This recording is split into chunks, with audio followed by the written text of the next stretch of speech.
Friends, hi everyone, welcome to our channel. In this video, I will show you and tell you how you can make Google Photo as default primary on your iPhone. Please subscribe to our channel, put your likes, write your comments after watching the video, and let us get started with you. And first, you're going to need to go into the phone settings on your iPhone.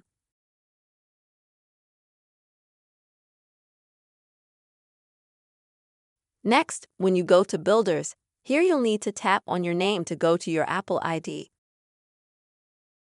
Next, you'll see iCloud. Click on that. And then next is Photo. And here you'll only need to do one action.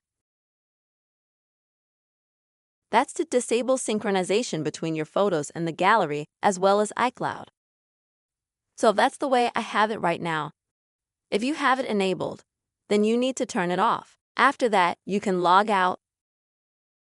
And next, you'll need to go to Google Photos.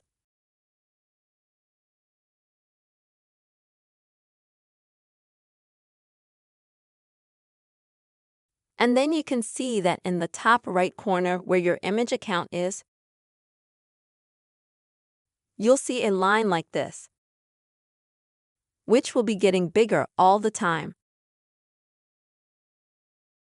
This will mean that your photos they are synchronized in Google Photo. And then you will need to click on your image.